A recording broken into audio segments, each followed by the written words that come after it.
सभी को मेरा जय श्री कृष्णा। आप सभी का हमारे YouTube चैनल में हार्दिक स्वागत है।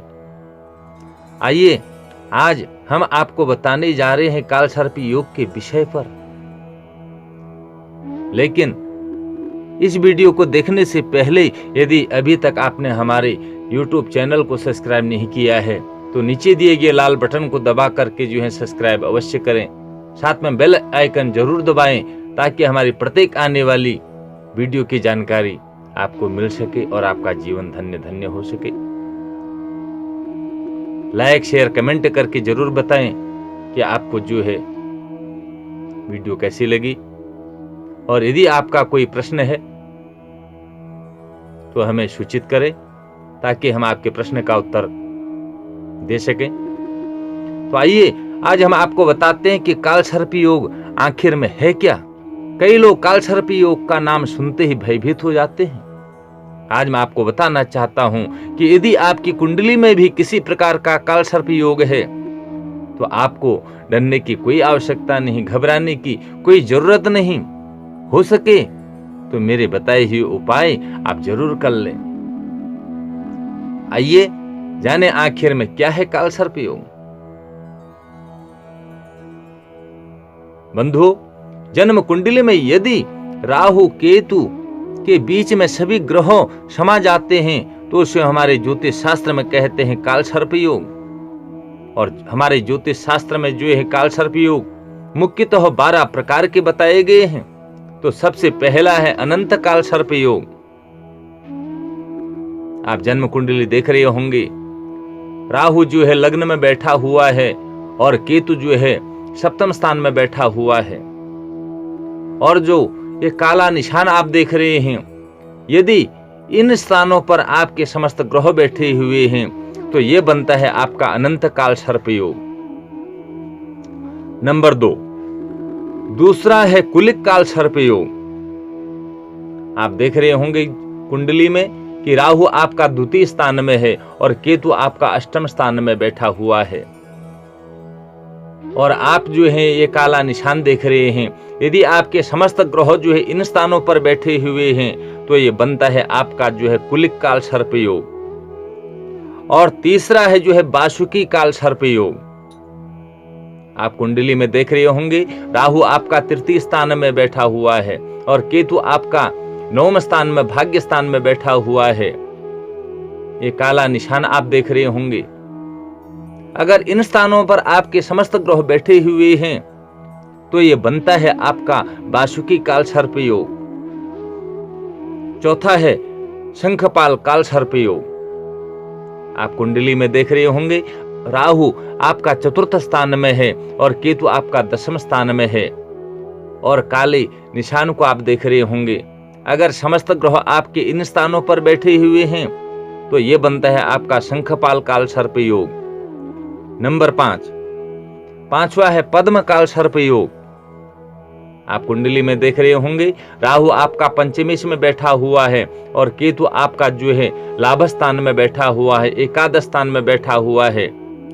काले निशान को आप देख रहे होंगे, यदि आपके समस्त ग्रह इन स्थानों पर बैठे हुए हैं तो ये बनता है आपका पद्म कालसर्प योग। नंबर 6, महापद्म कालसर्प योग। आप जन्म कुंडली में देख रहे होंगे, राहु आपका 6वें स्थान में बैठा हुआ है और केतु आपका व्यय स्थान में 12वें स्थान में बैठा हुआ है। काले निशान को भी आप देख रहे होंगे, यदि आपके समस्त ग्रह इन स्थानों पर बैठे हुए हैं तो ये बनता है आपका महापद्म कालसर्प योग। नंबर 7, सातवां है तक्षक कालसर्प योग। आप जन्म कुंडली में देख रहे होंगे, राहु आपका सप्तमेश में बैठा हुआ है और केतु आपका लग्न में बैठा हुआ है।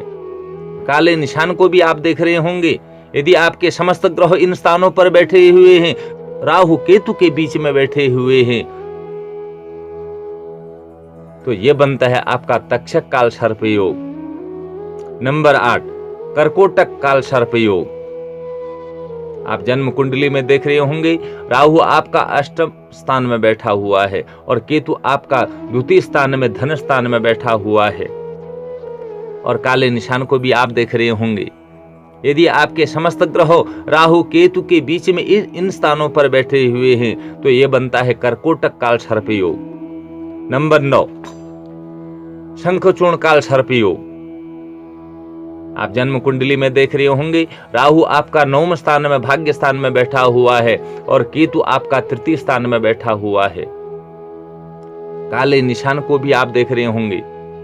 अगर इन स्थानों पर आपके समस्त ग्रह बैठे हुए हैं, राहु केतु के बीच में आए हुए हैं, तो समझ लेना कि आपकी जन्म कुंडली में जो है शंखनाद काल सर्प योग है। नंबर 10, पातक काल सर्प योग। आप जन्म कुंडली में देख रहे होंगे राहु आपका 10वें स्थान में बैठा हुआ है और केतु आपका 4th स्थान में बैठा हुआ है। और काले निशान को भी आप देख रहे होंगे। यदि समस्त ग्रह आपके इन स्थानों पर बैठे हुए हैं, राहु केतु के बीच में समाये हुए हैं, तो समझ लेना कि आपकी जन्म कुंडली में पातक काल सर्प योग बन रहा है। नंबर 11, विषधर काल सर्प योग। राहु आपका जो है 1 स्थान में बैठा हुआ है और केतु आपका 5 में बैठा हुआ है। और काले निशान को भी आप देख रहे होंगे। यदि आपके समस्त ग्रह इन स्थानों पर बैठे हुए हैं तो यह बनता है विषाक्त काल सर्प योग। नंबर 12, शेषनाग काल सर्प योग। राहु आपका जो है 12 स्थान में, राहु आपका 12 स्थान में व्यय स्थान में बैठा हुआ है और केतु आपका 6वें स्थान में बैठा हुआ है। और काले निशान को आप देख रहे होंगे। यदि समस्त ग्रह आपके इन स्थानों पर बैठे हुए हैं, राहु केतु के बीच में समाये हुए हैं, तो यह बनता है शेषनाग काल सर्प योग।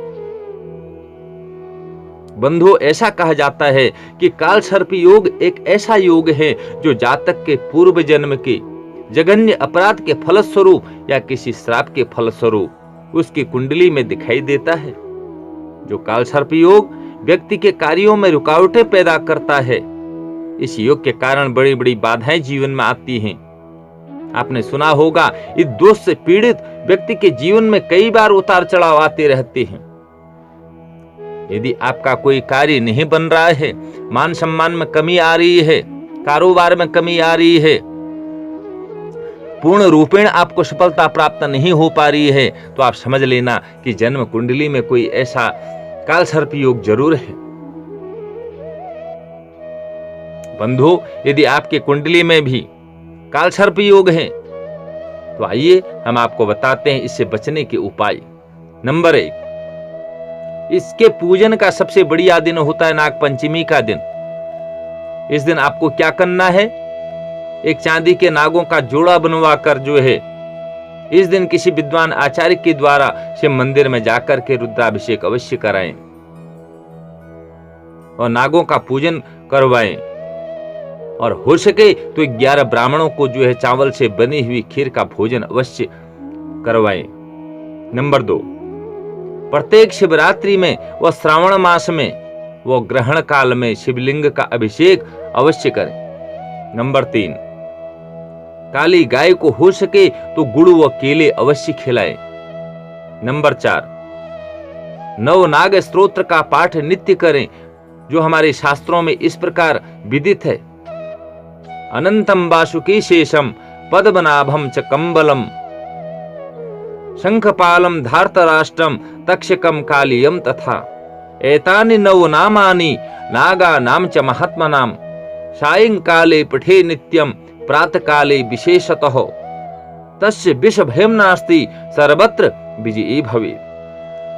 बंधु, इस स्तोत्र का जो नित्य प्रति पाठ करता है, मैं दावे के साथ कहता हूं, विश्वास के साथ कहता हूं, काल सर्प योग पर वो व्यक्ति जो है विजय अवश्य प्राप्त करता है। नंबर 5, घर में बनी प्रथम रोटी पर सरसों का तेल लगा करके जो है आप गाय को अवश्य खिलाएं। नंबर 6, नित्य प्रति गोमूत्र या गंगा जल से स्नान अवश्य करें। ऐसा करने मात्र से आप काल सर्प योग के दुष्प्रभावों से जो है बच सकते हैं।